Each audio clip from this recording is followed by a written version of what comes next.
Kung bago ka pa lang sa aking YouTube channel, please subscribe at i-hit ang notification bell para updated ka sa aking bagong videos. Mga komedyan ng It's Showtime na sina Lassie at MC, babalik pa kaya? Netizens, excited na sa dalawang kapamilya. Ang buong detalye, alamin!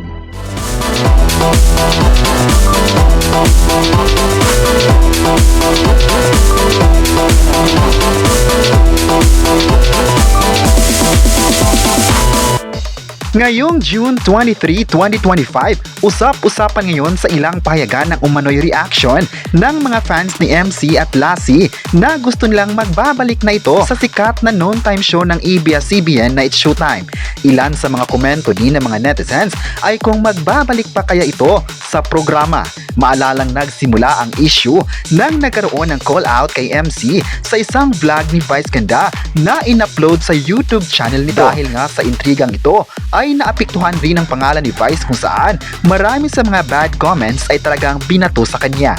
Ayon ng mga netizens, dapat raw ay naging professional si Vice sa paggawa ng vlog na hindi dapat pinatamaan sa vlog ang comedian na si MC. Pwede naman raw gawin ito ng pribado, pero meron naman sa mga netizens ang tila itinanggol ang Ann Cabogabo star na ayon pa nila walang mali sa ginawa ni Vice kay MC dahil totoo naman ang mga sinabi nito para malaman din niya ang mga bagay na naging mali sa kanya. Marami din naman ang proud sa ginawa ni Vice dahil nakita nila ang concern niya sa mga kaibigan niya na tinuring na din niya bilang pangalawang pamilya. Hindi naman kasi iniwan ni Vice ang mga taong naging part ng kanyang buhay na hanggang ngayon ay nakasama niya.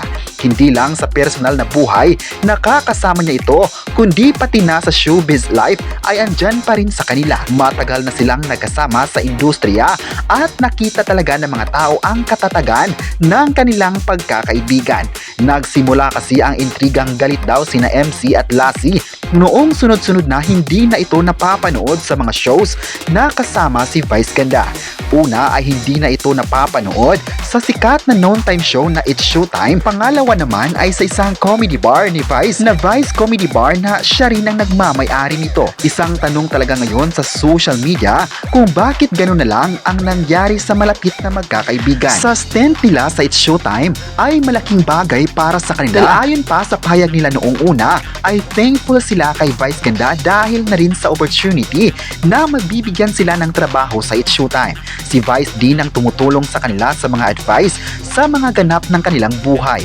Itinuring kasi nila na isang pamilya ang kanilang pagkakaibigan. Ayon pa nila, walang taasan ng mga bagay-bagay kundi patas ang pagtrato nila sa isa't isa. Sa isang grupo raw ay dapat may isang aangat lang para iwas competition.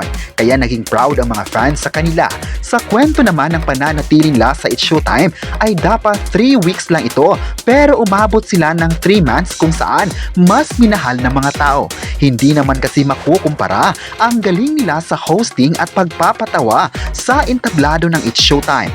Kahit bago pa sila sa It's Showtime, ngunit kaya rin nilang sumabay sa ibang host na nagpapasaya sa mga viewers. Ayon pa sa ilang insider, wala naman raw samaan ng loob sa pagitan ni Vice at MC.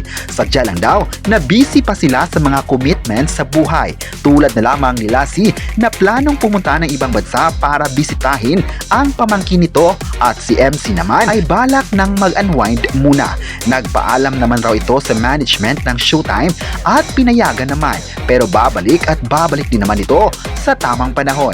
Pero may mga lumabas sa social media na nagtatanong ang mga fans tungkol sa It's Showtime. Ito ay tungkol sa di pagpasok ni na MC at Lassie sa noon time program pero active naman sa vlogging ng Bex Battalion. May mga nagtatanong pa na kung busy ang dalawa ay di na sana gumawa pa ng ibang commitments. Madali lang din naman ang pagpapasaya sa It's Showtime, kunting oras pero bakit daw ganito ang nangyari? May mga netizens naman na nagsabing iba naman raw ang vlogging sa It's Showtime dahil ang It's Showtime need mo raw sa studio at sa vlogging naman ay pwede kang nasa bahay lang while nagpapahinga. May netizen naman na nagsabing sana hindi nabigyan pa ng kahulugan ng bawat bagay dahil alam din nila na magbabalik pa ito sa sikat na programa ng ABS-CBN. Sa isang vlog kasi na in-upload ng Bex Battalion 6 days ago ay makikitang masaya ang grupo sa mga challenges kung saan marami na rin silang ang manunood. Marami din sa ngayon ang nahuhumaling sa mga videos nila together.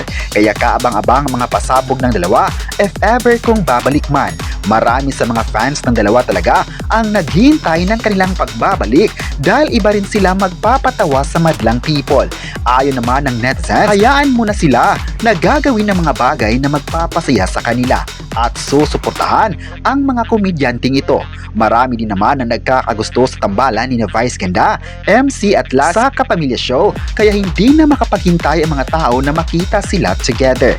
May mga fans din na nagsabing sana babalik ito para kumpleto na naman ang pananghalian ng mga audience.